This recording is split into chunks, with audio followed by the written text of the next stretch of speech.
నమస్తే భక్తి ప్రేక్షకులకి స్వాగతం. కుంభమేళా రాబోతోంది. దీనికి సంబంధించిన అనుమానాలు, నియమాలేంటి? అలాగే ఎప్పుడు వెళ్ళాలి? ముఖ్యమైన తిథులు ఏమన్నా ఉన్నాయా? ఇలాంటివన్నీ కూడా మీకు తెలియజేసేందుకు ఇప్పుడు ప్రస్తుతం మనతో పాటు మన స్టూడియోలో బెనారస్ బాబు గారు ఉన్నారు. వారితో మాట్లాడి పూర్తి వివరాలు తెలుసుకుందాం. నమస్కారం అండి. నమస్తే అమ్మా. సో కుంభమేళా మామూలుగా అయితే వింటూ ఉంటాం. ఇక్కడికి ఎక్కువగా సాధువులు కానీ, అక్కడ తపస్సు లేదా ఇంకా అక్కడి వాళ్ళు కానీ ముఖ్యంగా వెళ్తూ ఉంటారని ఇదివరకు ప్రచారంలో ఉండేది. మామూలుగా మనలాంటి వాళ్ళు లేదా మాలాంటి వాళ్ళు వెళ్ళాలి అని అంటే గనక అది మంచి రోజులుగా చెప్పలేము. ఎందుకంటే మొత్తం వాళ్ళే ఉంటారు గనక మనలాంటి వాళ్ళు వెళ్ళకూడదు, మామూలు జనాలు వెళ్ళకూడదు అనేది కూడా ఒకటుంది. నిజంగానే అది అపోహ. ఇప్పుడు కూడా కొంతమంది వెళ్ళాలి అని అంటున్నారు. కొంతమంది వెళ్ళొద్దు అంటున్నారు. అలాగే కొత్తగా ఫస్ట్ టైమ్ వెళ్ళేవాళ్ళు ఈ కుంభమేళాకి వెళ్ళేప్పుడు ఏవన్నా నియమాలు పాటించాలి అని అంటారా? నారాయణ సమారంభం వ్యాసశంకర మధ్యమాం అస్మదాచార్య పర్యంతం వందే గురు పరంపరాం. మీరు చాలా చక్కని ప్రశ్న వేశారు. కుంభమేళాలో ప్రతి ఒక్కరూ అంటే వీలైనటువంటి వారందరూ కూడా వెళ్ళవచ్చు. ఎటువంటి తప్పు లేదు. ప్రతి ఒక్కరూ అని ఎందుకు చెప్తున్నాము అంటే గనక ఆ ప్రదేశంలో అంత గొప్ప శక్తి ఉన్నది. ఆ ప్రదేశానికి అనేక ప్రదేశాల నుంచి చాలా గొప్ప గొప్ప మహిమాన్వితమైనటువంటి వ్యక్తులు వచ్చి స్నానం చేస్తూ ఉంటారు. ఆ మహిమాన్వితమైనటువంటి వ్యక్తుల యొక్క వీక్షణ కానీ, వారి స్నానం చేస్తున్నప్పుడు మనం కూడా వారి పక్కనే ఉండి స్నానం చేసినట్లయితే వారి యొక్క తపోబలం కానీ, లేకపోతే వారి ఆశీర్వచన ఫలితం కానీ, వారి యొక్క ఆ ప్రేమ స్వరూపంగా చూచేటువంటి నేత్రముల యొక్క దృష్టి కానీ మన మీద పడినప్పుడు మన దోషాలు తొలగిపోవటానికి చాలా ఉపయోగపడుతుంది. కొంతమంది ఇక్కడికి వెళ్ళవద్దనో, ఇప్పుడు వెళ్ళకూడదనో ఇలా చెప్తూ ఉంటారు. దీనిలో ఎటువంటి వెడితే వచ్చినటువంటి నష్టము లేదు, లాభం ఉన్నది. వెళ్ళకపోవటం మూలకంగా నష్టం ఉంది, కానీ వెడితే మాత్రం నష్టం లేదు.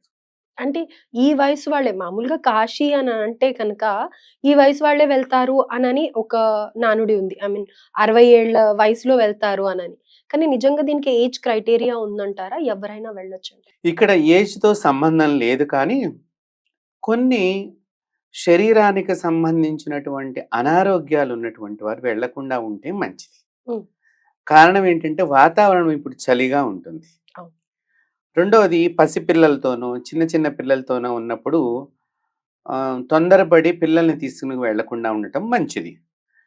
తర్వాత వయోవృద్ధులు, బాగా వయసొచ్చినటువంటి వాళ్ళు కూడా వెళ్ళకుండా ఉండటం మంచిది. అది కూడా మంచిది అని చెప్పడానికంటే వాళ్ళ యొక్క ఆరోగ్యం గురించి మనం చెప్తున్నాం ఇప్పుడు. హ్మ్.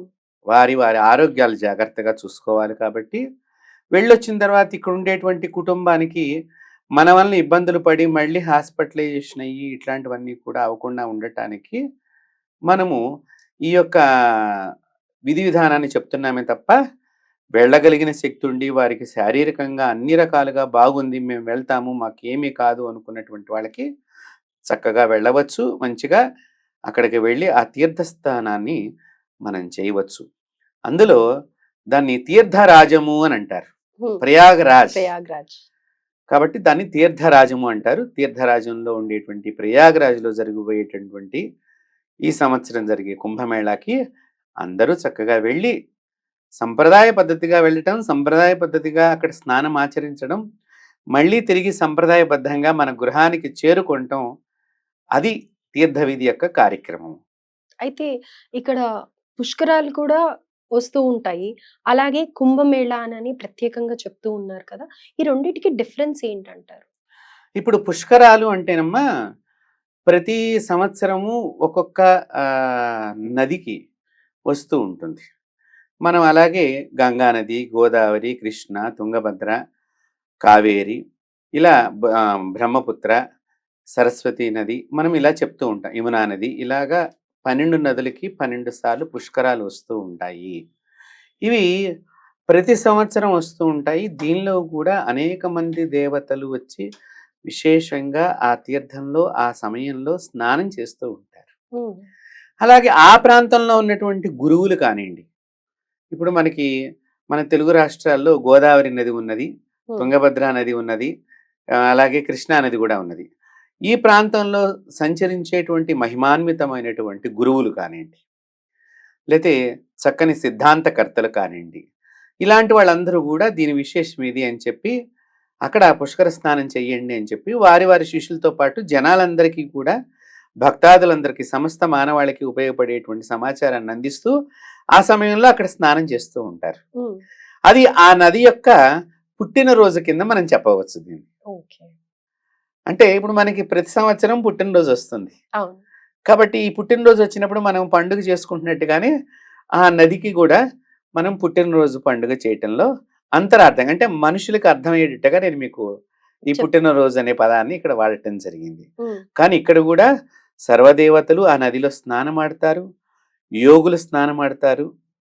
దానిలో ఎటువంటి తక్కువ ఏమీ లేదు ఉమ్, కుంభమేళాకి, పుష్కరానికి కూడా. ఇది కూడా 12 సంవత్సరాలకే వస్తుంది. కుంభమేళా కూడా 12 సంవత్సరాలకే వస్తుంది. అయితే ఇప్పుడు మీరు అడిగారు కుంభమేళాకి విశేషం ఏమిటి అని. ఈ కుంభమేళా విశేషం ఏమిటయ్యా అంటే, ఇప్పుడు ప్రయాగరాజులో జరుగుతుంది కుంభమేళా. ఈ కుంభమేళాలో, ప్రయాగరాజులో జరిగేటువంటి కుంభమేళాలో విశేషం ఏమిటయ్యా అంటే, మనకి ఒక సంవత్సరం ఈజ్వల్ టు దేవతలకి ఒక రోజు. ఉమ్, సో 144 దేవతలకి సంవత్సరాలు లెక్క అనుకోండి. ఇప్పుడు అట్లాంటి లెక్క కలిగిన విశేషమైనటువంటి ఇది కుంభమేళ. కుంభమేళ. ఇది ఆ ప్రయాగరాజుకి విశేషప్రదమైనటువంటిది. ఉమ్, అంటే అన్ని సంవత్సరాలకి జరిగేటువంటి అందుకని దీని మహాకుంభ అనే పేరుతో ఉమ్, మనకి ఈ సంవత్సరం మహాకుంభమేళ అనేటువంటిది జరుగుతుంది. అంటే మనకి 365 రోజులు కలిపితే దేవతలకి ఒక రోజు. ఒక రోజు. ఉమ్, ఇలాంటివి ఎన్ని సంవత్సరాలు అయి ఉన్నాయి? సో అలాంటి వాటిల్లో విశేషప్రదంగా ఇన్ని సంవత్సరాలు జరిగినది కాబట్టి దేవతలకి మనుషులకి మధ్య కాల సమయము ఆ పంచాంగ గణన ప్రకారంగా ఈ సంవత్సరం ఇక్కడ ప్రయాగరాజులో ఉన్నదానికి ఇంత గొప్ప విశేషప్రదమైనటువంటి చరిత్ర కలిగిన రోజున మనం ప్రారంభం జరుగుతోంది కుంభమేళ. అయితే మొదటి రోజు ఎప్పుడండి ఇది కుంభమేళ? మనకి మకర సంక్రాంతి పండుగ మనం తెలుగు వారికి బాగా. ఒకటి ఈ మకర రాశిలోకి కొన్ని గ్రహాలు, అలాగే కుంభమేళ అంటేనే మొట్టమొదటి మనం అసలు మీకు ఒకసారి ఒక 2 నిమిషాలు మీకు చెప్తాను. ఉమ్, కుంభము అంటే కలశము అని అర్థము, ఉమ్, కుంభము అంటే శిఖరము అని అర్థము, కుంభము అంటే కుండ అని అర్థము. ఉమ్, సో ఈ మనకి రాసుల్లో 2 కుండలు ఉన్నటువంటి రాశి దాన్ని కుంభరాశి అంటాం. సో కుంభరాశిలోకి, మకర రాశిలోకి, కుంభరాశిలోకి, మేషరాశిలోకి ఇలా గ్రహ సంచారం, ముఖ్యమైనటువంటి గ్రహాలు సంచారంగా ఉన్నప్పుడు జరిగేటువంటి ప్రక్రియ ఏదైతే ఉన్నదో దాన్ని ఇప్పుడు కుంభమేళా కింద జ్యోతిష శాస్త్ర ప్రకారంగా గణనం కట్టి చేస్తూ ఉంటారన్నమాట, ఏ రోజు చెయ్యాలి అని. ఉమ్, ఈ సంవత్సరం చక్కగా పుష్యమాసంలో వస్తోంది. పుష్యమాసంలో పౌర్ణమి రోజున ఇది ప్రారంభమవుతోంది అని చెప్పుకోవచ్చు. ఓకే. అయితే ఎండ్ ఎప్పటి వరకు అంటారు? ఎన్ని రోజులు ఉంటుంది ఈ కుంభమేళ? కుంభమేళ 45 రోజులు జరుగుతుందమ్మా. అయితే 45 రోజులు అంటే ఎక్కువ టైమే ఉంది. అవును. అయితే ఈ 45 రోజుల్లో కూడా మనకి ప్రతి మాసము కూడా ఆరుద్ర నక్షత్రమనో లేకపోతే గనక ఇంకా వేరే ఇంపార్టెంట్ శివుడికి సంబంధించిన వస్తువు ఉంటాయి కదా! అలా ఈ 45 రోజుల్లో కూడా ఏవన్నా ముఖ్యమైన తిథులున్నాయా ఈ స్నానాలు ఆచరించటానికి? చక్కని ప్రశ్న ఇది. మన వీక్షకులందరూ కూడా తెలుసుకోవాల్సినటువంటిది. ఇక్కడ ప్రయాగరాజ్లో ఇంత విశేషంగా ఈ కుంభమేళా ఎందుకు జరుగుతుంది అంటే 3 నదుల సంగమం. హ్మ్. దానిలో ఈ 3 నదుల సంగమంలో మొట్టమొదటిది మనకి పౌర్ణమి రోజు ప్రారంభమైతే మహాశివరాత్రితో ఇది ముగింపు అవుతుంది. ఓహ్! చూడండి, అంటే పౌష్య పౌర్ణమి, హ్మ్. పౌష్య లక్ష్మి అని అంటాం. మనకి పుష్యమాసంలో పౌష్యలక్ష్మి కింద పూజ చేస్తాం లక్ష్మీదేవికి. హుహు. సో అంటే ధాన్యం అంతా ఇంటికి సమకూరుతుంది, అందుకనే సంక్రాంతి పండగ మనం చేసుకుంటూ ఉంటాం. హ్మ్. ఈ ధాన్యం వచ్చేటువంటి శుభ సందర్భంలో ధాన్యలక్ష్మిగా, ఆ ధాన్యలక్ష్మి సిరుల లక్ష్మిగా, మరి అంటే మనం వస్తు మార్పిడి విధానం ఉండేది ఇదివరకు. ఇప్పుడు మన దగ్గర ఎక్కువ పంట ఉన్నది కాబట్టి దాన్ని అమ్ముకొని డబ్బుగా మార్చుకుంటున్నాం, కొంత కొంత ఆహారానికి ఉంచుకుంటున్నాం. హ్మ్. సో మళ్ళీ ఈ డబ్బుని కొంత బంగారంగా మార్చుకుంటున్నాం, కొంత వస్తువులుగా కొనుక్కుంటున్నాం, కొంత దుస్తులుగా మనం వాడుతున్నాం. అంటే ఏంటి? లక్ష్మీప్రదం అనేటువంటిది ప్రవేశించేటువంటి మొట్టమొదటిది ఏదైతే ఉందో పౌష్య పౌర్ణమి రోజున ఆ ప్రయాగరాజులో ఉండేటువంటి 3 నదుల సంగమం దగ్గర అక్కడ విశేష పూజ చేసిన తర్వాత ఈ కుంభమేళాన్ని ప్రారంభించడం జరుగుతుంది. హుహు. దీనిలో 5 రాజస్నానాలు అని అంటారు. ఓకే. ఈ 5 రాజస్నానాలు అనేటువంటి దానిలో ఈ సంవత్సరం మనకి చాలా అదృష్టం కొద్దికి విచిత్రం ఏమిటాయి అంటే ప్రయాగరాజ్లో ఒకటి జరగటం ఒక విచిత్రము, చాలా గొప్ప విశేషమైనటువంటిది. హ్మ్. అందున వసంత పంచమి రావటం ఈ కుంభమేళాలో మహా అదృష్టంగా మనం భావ్యం చేయాలి. అది ఫిబ్రవరి ఫస్ట్ వీక్ లోనే ఎప్పుడో ఉంది కదా? అవును. ఓకే. అయితే ఈ వసంత పంచమి ఎందుకు అని నేను చెప్తున్నామంటే పంచమి సరస్వతీ దేవికి చాలా ప్రీతికరమైనటువంటి తిథి. హ్మ్. కరెక్ట్ గా అక్కడ సరస్వతీ నది కూడా ప్రవహిస్తోంది అంతర్వాహిని కింద. ఓహ్! ఆ సరస్వతీ దేవి యొక్క నది యొక్క తిథి అక్కడ ఉండటం చేత మనకి ఆ విశేషమైనటువంటిది మనకి ఈసారి ఈ కుంభమేళాలో మనకి దర్శనం కాబోతున్నది. ఓకే. అయితే నేను చెప్పాను కదమ్మా 5 రాజస్థానాలని. హ్మ్. ఈ 5 రాజస్థానాల దగ్గర విశేషం ఏమిటయ్యా అంటే పౌర్ణమి, వసంత పంచమి, మహాశివరాత్రి, మళ్ళీ ముక్కోటి ఏకాదశి కూడా వస్తోంది. హ్మ్. హ్మ్. ఇట్లా ఈ ఏకాదశికి సంబంధించిన తిథులు కొన్ని విశేషంగా వస్తున్నాయి. మొత్తానికి ఇవి మనకి 5 రాజస్నానాల కింద చెప్పడం జరిగింది. హ్మ్. కాబట్టి ఈ రాజస్థానాల్లో మనకి విశేషంగా ఏంటి అంటే హిమాలయాల నుంచి, అలాగే హిమాలయాల పైన ఉండేటువంటి గుప్తంగా ఉన్నటువంటి అనేక మంది మహాయోగి పొంగవులు, వారికి ఎంత వయసు ఉంటుందో కూడా తెలీదు. ఒకళ్ళకి 2000 సంవత్సరాలు ఉంటాయి, ఒకళ్ళు 3000 సంవత్సరాలు ఉంటాయి, ఒకళ్ళకి 500 సంవత్సరాలు ఉంటాయి, 200 సంవత్సరాలు ఉంటాయి. ఇలా విశేషంగా ఉండేటువంటి వాళ్ళందరూ కలిసి స్నానం ఆడతారు. హ్మ్. అయితే ఇక్కడ ఏమైందంటే అనేక రకాలైనటువంటి అఘోరీలు వస్తారు. హ్మ్. ఇట్లా మనకి హిమాలయాల్లో తపస్సు చేసుకునేటువంటి వాళ్ళల్లో కూడా అఖాడాల కింద విభజన జరిగింది. హుహు. ఒక్కొక్క అఖాడాకి సంబంధించిన వాళ్ళు కూడా అక్కడికి వచ్చి స్నానాలు చేస్తూ ఉంటారు. సో వీళ్ళకి ఈ పుణ్యమైనటువంటి తిథులంటే చాలా ప్రీతి. హ్మ్. ఎందుకు అంటే ఇప్పుడు మహాశివరాత్రి ఉంది. సాక్షాత్తు పార్వతీదేవితో పరమేశ్వరుడు వచ్చి ఆ రోజు స్నానం ఆడతాడు. అలాగే వసంత పంచమునది ఆ రోజున తప్పకుండా అమ్మవారు వచ్చి ఇక్కడ స్నానం చేస్తుంది. అలాగే మనం పౌష్యలక్ష్మి పౌర్ణమి రోజున సర్వదేవతలు మొట్టమొదటిగా స్నానం చేస్తారు. హ్మ్. కాబట్టి ఇలా దేవతల యొక్క స్నానము, ఋషుల యొక్క స్నానము, ఇలా మహాయోగుల యొక్క స్నానాలు జరగటం మూలకంగా ఆ నది లోపల విశేషమైనటువంటి ఆరోగ్య లక్షణాలు ఎక్కువగా ఉంటాయి. హ్మ్. ఆ ఆరోగ్య లక్షణాల వల్ల మనం స్నానం చేయటం మూలకంగా మన శరీరంలో మనం తీర్థం తీసుకుని స్నానం చేస్తాం సంకల్పం చెప్పుకుని. కాబట్టి ఆ తీసుకోవటం మూలకంగా అలాంటి యోగుల ప్రభావం, దేవతల యొక్క స్నానం మూలకంగా ఇంకా అసలు ఏమని చెప్పాలి అంటే ఈ కుంభమేళ ఎందుకు అంటే దేవతలకి, దానవులకి అంటే రాక్షసులకి యుద్ధం జరుగుతున్నప్పుడు దేని గురించి? అమృతం గురించి. హ్మ్. ఆ అమృతం పడిన చోటే ఈ ప్రయాగరాజ. ఓకే. సో అలాంటి అమృతం అయినటువంటిది మళ్ళీ ఆ నదిలో కలుస్తూ ఉంటుంది ఆ సమయంలో. సో ఆ అమృత బిందువులు కలిసినటువంటి తీర్థాన్ని మనం గనక స్నానం చేసే ముందర స్వీకరించి మళ్ళీ స్నానం చేస్తూ మళ్ళీ స్వీకరించి మనం అది ఇంటికి ప్రసాదంగా తెచ్చుకుని అది అందరికీ తీర్థం కింద ఇవ్వటం మూలకంగా అనేక రకాలైనటువంటి అనారోగ్యాల్ని, శరీరానికి పట్టినటువంటి పాపాల్ని పోగొట్టేటువంటి శక్తి ఆ జలంలో ప్రవేశించి ఉంటుంది 45 రోజులు. అద్భుతం.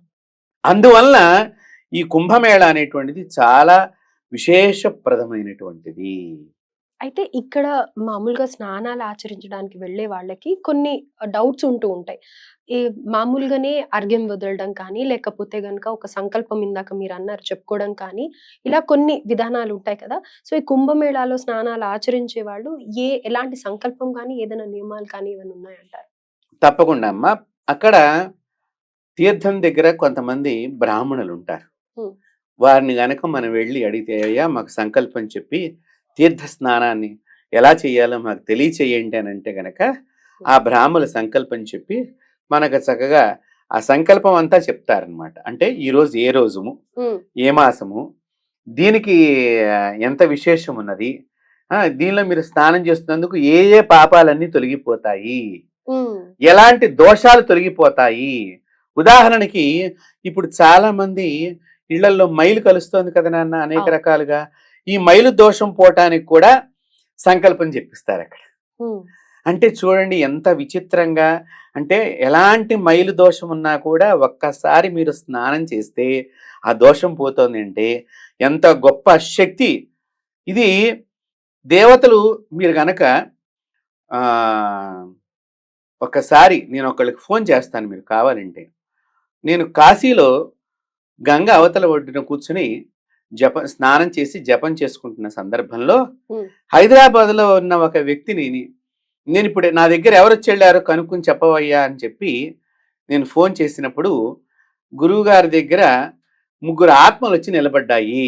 హ్మ్. వాళ్ళు చాలా వయస్సు కలిగినటువంటి వారు, వాళ్ళు మామూలు మనుషులు కాదు ఆత్మలంటే అని అతను నాకు వేరే వ్యక్తి ద్వారా ఫోన్లో సమాచారం ఇవ్వటం జరిగింది. ఎలా అది? అదే చెప్తున్నాను కదా, ఇప్పుడు మనం స్నానం మనం జపం చేస్తూ ఉంటే గనక మనకు ఎదురుగుండా తెలుస్తాయి. హ్మ్. హ్మ్. ఇప్పుడు మీరు ప్రయాగ్రాజ్‌లోకి ఎళ్లారనుకోండి, స్నానం చేయటానికి మీరు ఎడతారు. కానీ ఎవరైతే నిజంగా చెప్తున్నాను మన ఛానల్ చూస్తున్నటువంటి వాళ్ళందరికీ గూడా, మీరు ఎంత పవిత్రంగా వెళ్లి ఈ కుంభమేళాలో మీరు స్నానం చేయదలుచుకున్నారో, మీ పెద్దల యొక్క క్షేమం కోరి, గతించిపోయినటువంటి స్వర్గస్థులైనటువంటి వారి గురించి అక్కడ తర్పణం వదలండి. అదే అడుగుదాం అనుకున్నాను. పితృదేవతలకి మరి ఆ చేయొచ్చా? తర్పణం వదిలితే మీ పితృదేవత అక్కడ వేచి చూస్తూ ఉంటారు. మా అబ్బాయి వస్తాడా? లేకపోతే మా అమ్మాయి వస్తుందా? ఏమైనా నా గురించి ఇక్కడ దానం చేయిస్తుందా? తర్పణం వదులుతుందా? ఏమన్నా పిండ ప్రదానం చేయిస్తారా? అంటే మన పితృదేవతలు కూడా ఎదురు చూస్తూ చూస్తా ఉంటారా ఇలాంటి? వాళ్ళు కూడా వచ్చి స్నానం చేస్తారమ్మా. ఓహ్! సర్వులు. అయితే ఇప్పుడు ప్రతి ఒక్కళ్ళకు ఉండే అనుమానం ఏంటంటే, మేము గత కొన్నేళ్లుగా మా ఇంట్లో పెద్దవాళ్ళకి తిథి రోజున ఎలాంటివి ఆచరించట్లేదు అని బాధపడే వాళ్ళు కూడా ఇలాంటి వాటికి ముఖ్యంగా వెళ్ళొచ్చు అని అంటారు. వెడితే చాలా విశేష ఫలితం ఉంటుంది. అయితే ఇక్కడ ఒక చిన్న సందేహం గురుగారు. మరి ఈ ప్రయాగ్‌రాజ్ ఒక్కటే ఉందని అంటారా? లేకపోతే ఇంకా వేరే ప్లేసెస్ కూడా ఏమైనా ఉన్నాయా? ఎందుకంటే అక్కడ పలానా ప్లేస్‌కి ప్రయాగ్‌రాజ్‌కి కొన్ని కోట్ల మంది వస్తున్నారు అననేసి వింటూ ఉన్నాం కదా! మరి ఈ ప్రవాహం, ఈ కుంభమేళా అనేది ఇంకా వేరే చోట్ల కూడా ఉందంటారా? అమ్మ వేరే చోట ఉన్నది కానీ, ఇప్పుడు ప్రస్తుతం మాత్రం కుంభమేళ ఎక్కడ జరుగుతుందో మనం అక్కడికే వెళ్లి స్నానం చేయాలి. హ్మ్. అది ప్రయాగరాజ్‌లో జరుగుతుంది. కుంభమేళ 4 చోట్ల జరుగుతుంది. హుహు. ఒకటి ఉజ్జయిని, ఒకటి హరిద్వారు, హ్మ్. ఒకటి ప్రయాగరాజ, ఒకటి నాసిక్. అయితే మరి వీట్లల్లో చేస్తే మనకు అంత పుణ్యం రాదంటారా? అంటే అక్కడ జరుగుతున్నప్పుడు ఆ ఉజ్జయినిలో ఒకసారి జరుగుతుంది. హ్మ్. అప్పుడు ఉజ్జయిని వెళ్లి చెయ్యాలి. హ్మ్. ఒకసారి హరిద్వార్‌లో జరుగుతుంది.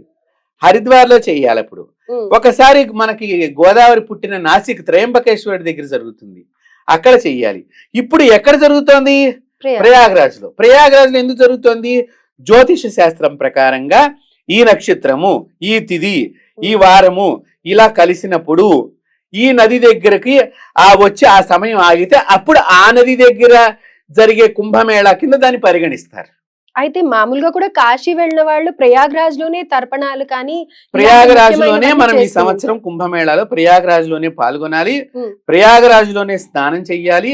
ప్రయాగరాజ్‌లోనే తీర్థ విధి గాని ఏదన్నా చేసుకోవాలి పెద్దలకి. ప్రయాగరాజ్‌లోనే దేవతలకి తర్పణం వదలాలి. పితృదేవతలకి తర్పణం వదలాలి. మీ యొక్క మంత్ర దేవతలు ఎవరైతే జపం చేసుకుంటూ ఏదైనా మంత్రాన్ని ఉపాసన చేస్తూ ఉంటే ఆ ఉపాసనా దేవతకు కూడా అక్కడ మీరు తర్పణం వదలటం మూలకంగా చాలా శుభము కలుగుతుంది. అది ఇంత అంత వర్ణనాతీతం. నేను అనుభవించి ఉన్నాను అట్లాంటివి చాలా సందర్భాల్లో. ఇప్పుడు ఇది నేను మూడోసారి కుంభమేళాకి వెళ్ళబోతున్నాను. మేము వసంత పంచమి రోజున అక్కడ స్నానం చేయబోతున్నాం ఈసారి. అద్భుతం అసలు. కాబట్టి ఇది చాలా విశేషప్రదమైనటువంటిది. హ్మ్. ఎందుకంటే దేవతలు కనిపిస్తారు. మనం చూడగలిగిన నేత్రాలు మనకు ఉంటే గనక తప్పకుండా కనిపిస్తారు. హ్మ్. అలాగే ఎక్కడెక్కడి నుంచోనమ్మా అసలు మనకి తెలీదు. కొంతమంది గుప్తంగా వచ్చి స్నానం చేస్తారు మహనీయులు. హ్మ్. గుప్తంగా అంటే ఏంటంటే వాళ్ళ యొక్క సూక్ష్మ శరీరం వచ్చి స్నానం చేసి వెళ్ళిపోతూ ఉంటుంది. ఆహా! దట్ ఈజ్ ఆరా అని అంటాం ఇంగ్లీష్ లో. అవును. సో ఆ ఆరా వచ్చేసేసి స్నానం చేసి వెళ్ళిపోతూ ఉంటుంది అక్కడ. ఇలాంటివన్నీ జరుగుతూ ఉంటాయి.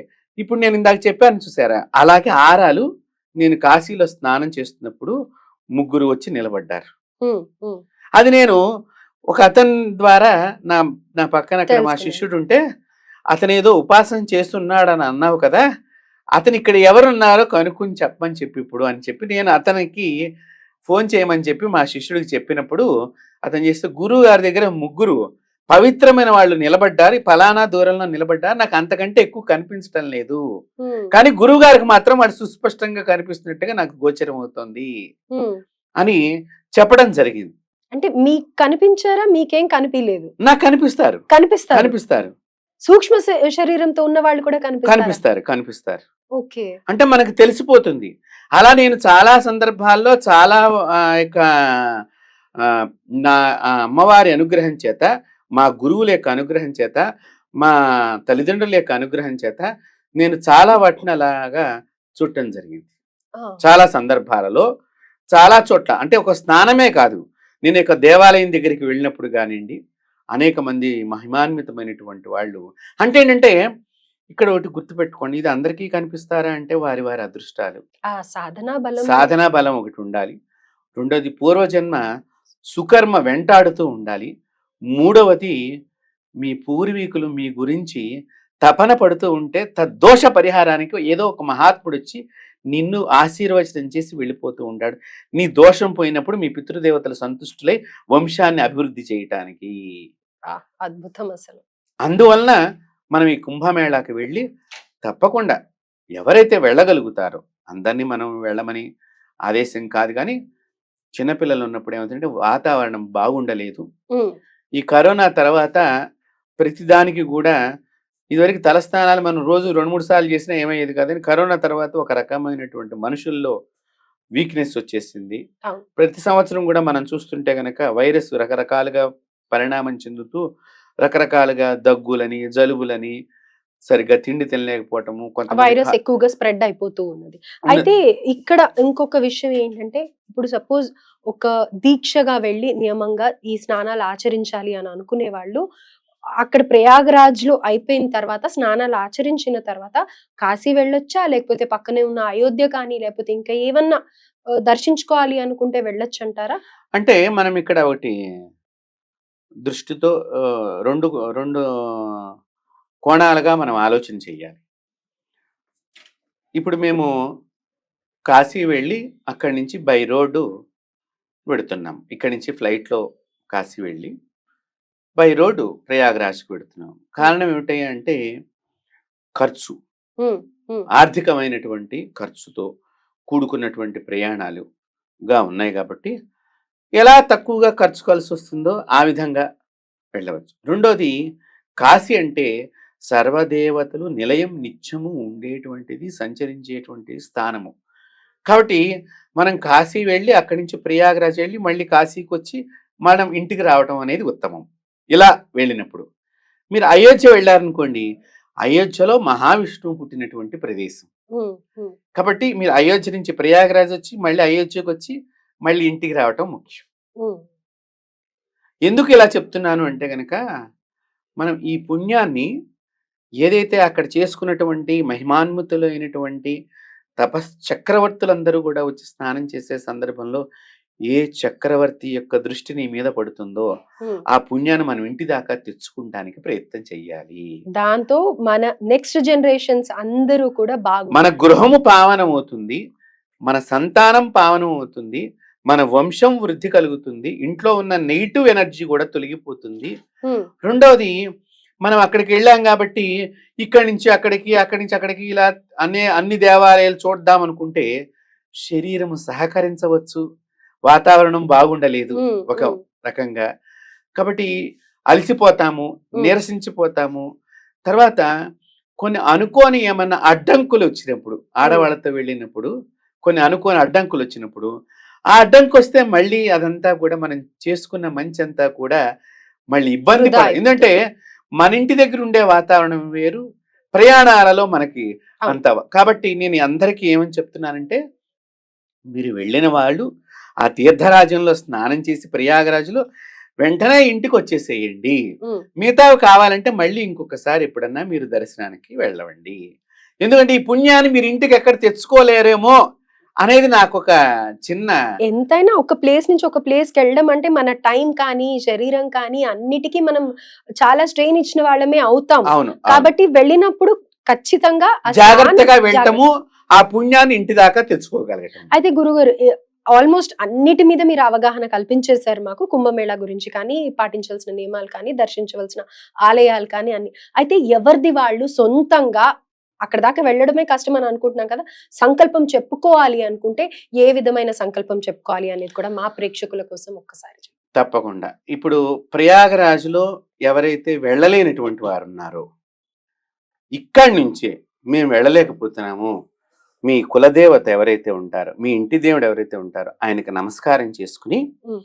అయ్యా నేను ప్రయాగరాజ్‌లోకి నేను వెళ్ళి స్నానం చేయలేకపోతున్నాను అనుకుని, మనం వేడుకొని, ఇక్కడే మీరు స్నానం చేసే తర్వాత చక్కగా గణపతి పూజ హ్మ్. చేసుకునే ముందర కలశం మనం పెట్టుకుని గంగే యమునై చేవ కృష్ణ గోదావరి నర్మదా సింధు కావేరి జలేస్మిన్ సన్నిధం కురు హ్మ్. అనే మంత్రంతో గనక మీరు ఆ కలశం మీద చెయ్యి పెట్టి మీరు ఇది పవిత్రమైనటువంటి ప్రయాగరాజులో జరిగేటువంటి కుంభస్నానంగా ఈ జలము మారిపోవాలి అని మీరు మానసికంగా తలుచుకుని హ్మ్. మీరు ఆ కలశం నీళ్లు గనక నెత్తి మీద స్నానం చేసినట్లయితే ఇది మీకు కూడా ఉపయుక్తం అవుతుంది. ఇది ఓకే. కూడా శాస్త్ర సమ్మతమైనటువంటి విషయమే. రైట్. అయితే ఎందుకంటే మానసిక స్నానం అని అన్నారు. హ్మ్. హ్మ్. నేను ఇందాక సూక్ష్మ శరీరంతో స్నానం చేసేస్తారని చెప్పాను చూసారా? అవును. ఇది మానసిక స్నానం. హ్మ్. మానసిక స్నానం ఎట్లాంటప్పుడు చెప్పారు అంటే అనారోగ్యగ్రస్తులకి, కుదరలేని పక్షంలో ఉండేటువంటి వారికి, చిన్న పిల్లలు ఉండి ఇప్పుడు చిన్న పిల్లల్ని మనం తీసుకెడతామమ్మా. మంచి చలిగా ఉంటుంది అక్కడ వాతావరణం. అక్కడ వాళ్ళకి ఏం ప్రాబ్లం ఉండదు. ఎందుకంటే నిరంతరము ఆ వాతావరణంలో వాళ్ళు సమిష్టిగా జీవనం సాగిస్తూ ఉంటారు. ఇక్కడి నుంచి వెళ్ళిన వారికి అక్కడ చలి ఎక్కువగా ఉండటం చేత తిండి తిన్నది అరగదమ్మా మెయిన్‌గా. అవును. అరక్క వామిటింగ్స్ అవుతాయి, మోషన్స్ అవుతాయి, తలనొప్పిగా ఉంటుంది, గ్యాస్ బాగా పట్టేసినట్టుగా అవుతుంది.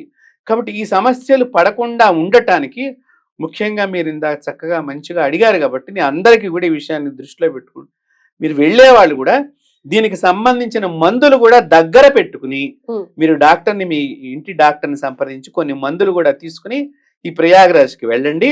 వెళ్ళలేనటువంటి వారు ఇంట్లో కూర్చుని పుష్య పౌర్ణమి దగ్గర నుంచి మహాశివరాత్రి దాకా మీరు ప్రతిరోజు నేను కుంభమేళా ప్రయాగరాజులో చక్కగా 3 నదుల సంగమంలో పడవ దగ్గర కూర్చున్నాను, తండ్రి నన్ను తీసుకువెళ్ళు నువ్వు అక్కడికి మానసికంగా అని చెప్పి మనసులో యద్భావం తద్భవతి అని శాస్త్రం చెప్పింది.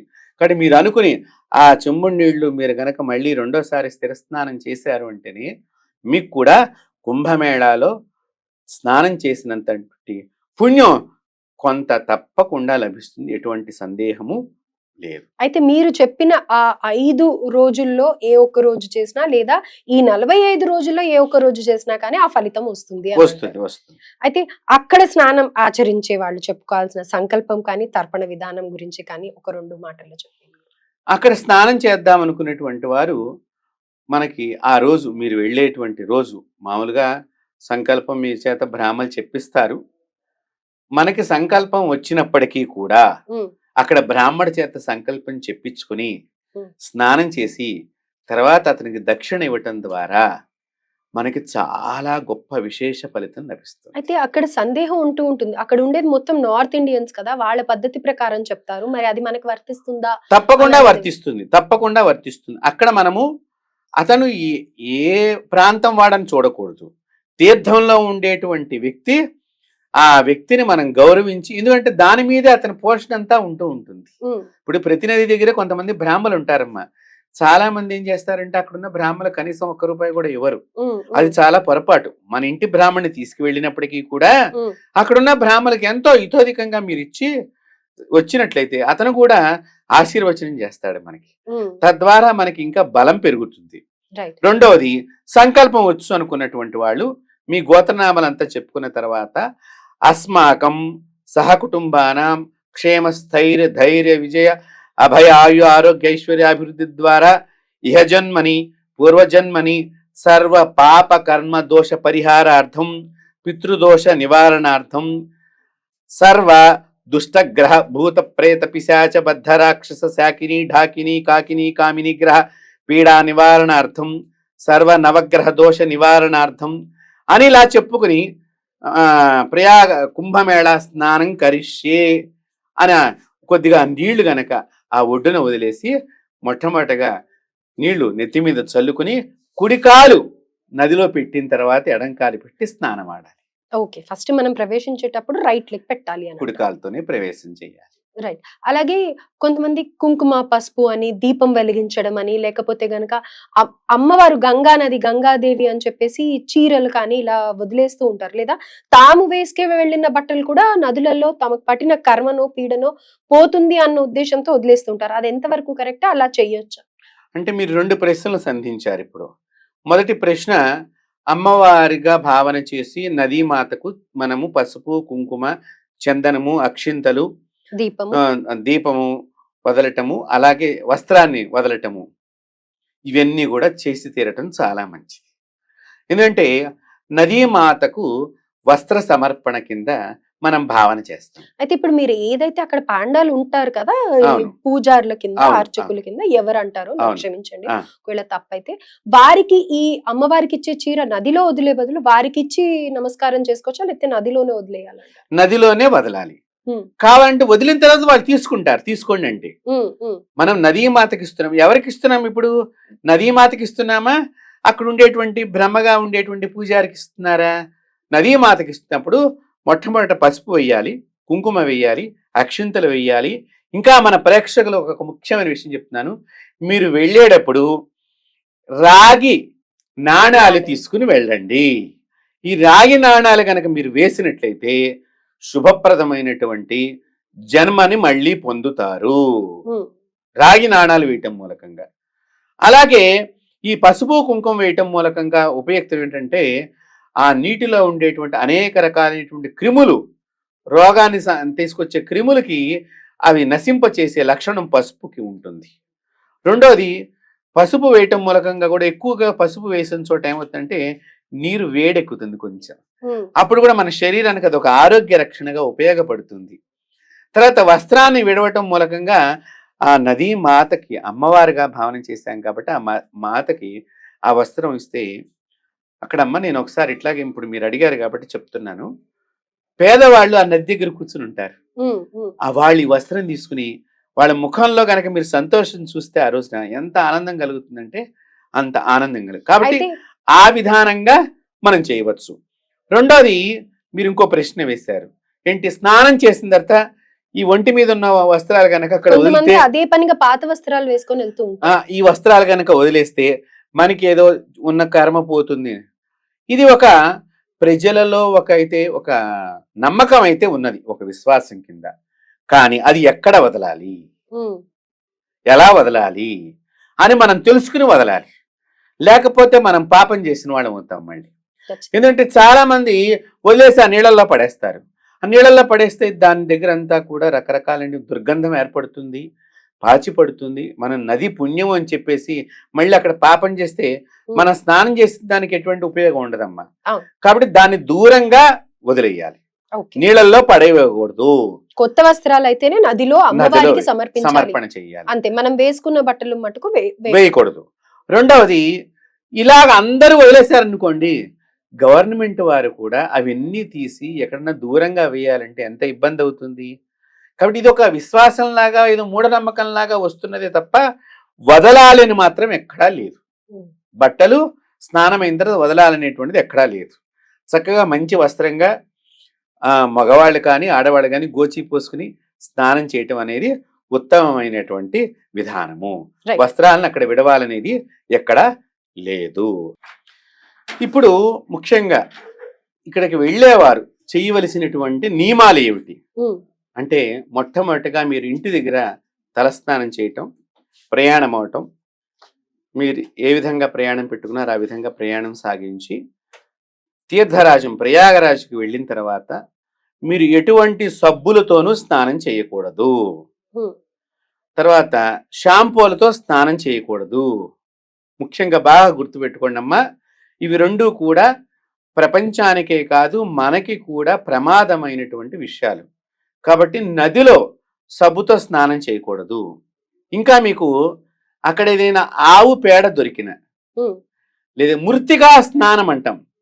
మృత్తికా స్నానం నది దగ్గర మట్టి తీసుకుని ఒంటికి రాసుకుని స్నానం చేయటం. ఉమ్, ఇది యోగులు, ఋషులు, ఇందాక మనం చెప్పుకున్నటువంటి మహా గొప్ప గొప్ప ఉపాసనా పరులందరూ చేస్తారు మృత్తికా స్నానం అని చెప్పి. కాబట్టి ఆ మృత్తికా స్నానం చేయండి. అంతేగాని కెమికల్స్ సంబంధించినటువంటివి ఏవి కూడా అక్కడ వాడరాదు. స్త్రీలు చక్కగా మంచి పసుపు పట్టుకెళ్ళండి. పసుపుతో ముఖానికి రుద్దుకోండి, శరీరానికి శుభ్రంగా రుద్దుకుని స్నానం చేయండి, శుద్ధి అయినట్లే అవుతుంది. రైట్. కాబట్టి ఎటువంటి కెమికల్స్ సంబంధించినటువంటి వాడటం కానీ, చాలా మంది ఈ దూకున్న తర్వాత ఆ జుట్టు అంతా కూడా అక్కడ పడేస్తారు. దయచేసి అలా పడవేయవద్దు. ఎంత పుణ్యం అయితే వస్తుందో ఇలాంటి వాటి వల్ల పాపం కూడా వస్తుంది అని వస్తుంది, వస్తుందమ్మా. ఇప్పుడు పుణ్యము పాపము అనేటువంటి విషయానికి వస్తేనే ఆ ప్రదేశాన్ని మనం పరిశుభ్రంగా ఉంచడమే పుణ్యం. ఆ, ఆ ప్రదేశాన్ని అపవిత్రంగానో లేకపోతే పరిశుద్ధంగా కాకుండానో చేయటమే పాపము. ఉమ్, ఇంకొకరు వచ్చి అక్కడ స్నానం చెయ్యాలి అంటే అలాంటి ప్రదేశంలో వారు ఎంత ఇబ్బంది పడతారు అనుకుని అందరూ గమనించి ఈ పుణ్యస్నానాలు ఆచరించి మీ పితృదేవతల యొక్క ఆశీస్సులతో పాటు సర్వదేవతా స్వరూపిణైనటువంటి మాంగళ్య గౌరి ప్రయాగరాజులో శక్తిపీఠంగా వర్ధిల్లుతున్నది. అలాగే పంచమాధవుల్లో ఒక మాధవుడు ప్రయాగరాజులో ఉన్నారు.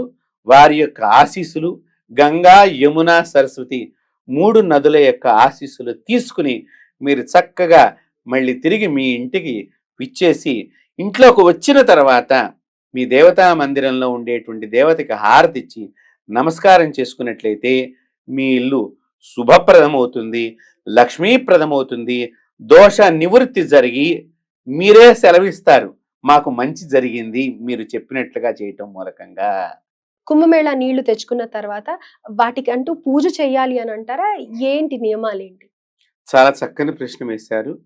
ఎవరైతే ఆ కుంభమేళాకు సంబంధించిన తీర్థాన్ని, పవిత్రమైనటువంటి జలాన్ని ఇంటికి తెచ్చుకుని తర్వాత అది చక్కగా మీరు తెచ్చుకున్నటువంటి డబ్బానో లేకపోతే మరచెంబుతోనో ఏదైతే తెచ్చుకుంటారో దానికి ఇంటి దగ్గర పవిత్రంగా పూజ చేయండి. ఉమ్, పూజ చేసిన తర్వాత అంటే షోడశ పూజ పవిత్ర భావనతో చేసి దానికి హారతి ఇచ్చి చక్కగా ఆ మొట్టమొదటిగా ఆ జలాన్ని మీ దేవతా మందిరంలో చిలకరించండి, సంప్రోక్షించండి. ఉమ్, తద్వారా ఆ దేవతా మందిరంలో ఎప్పుడైనా మైలు తగిలిన దోషం తొలగిపోతుంది. తర్వాత మీ ఇల్లంతా చల్లుకోండి. తర్వాత మీ ఇల్లంతా కూడా పవిత్రం అవుతుంది. ఎవరైతే మీ ఇంట్లో స్నానం చేయకుండా ఉన్నటువంటి వారు ఉంటారో, కుంభమేళాకు వెళ్లకుండా ఉన్నవారు, వారికి అన్ని నీళ్లు గనక ఇచ్చినట్లయితే మీరు పక్కింటి వాళ్ళకు కూడా ఇవ్వవచ్చు, అందరికీ కూడా పంచవచ్చు. తద్వారా వాళ్ళు దానిలో మరిన్ని నీళ్లు కలుపుని స్నానం ఆట మూలకంగా కూడా కుంభమేళలో స్నానం చేసిన పుణ్యం వాళ్ళకు కూడా మీరు పంచిన వాళ్ళు అవుతారు. తద్వారా భగవంతుడు మరింత ఆనందపడతాడు అని చెప్పవచ్చు. ధన్యవాదాలు గురుగారు. అద్భుతం. అలాంటి సాధువులతో అలా చేయడం కూడా కష్టము అని చెప్పేసి కొంతమంది చెప్తున్నారు. అలాంటి సందర్భంలో ప్రతి ఒక్క దాని గురించి అవగాహన కల్పించారు. ధన్యవాదాలు. నమస్తే.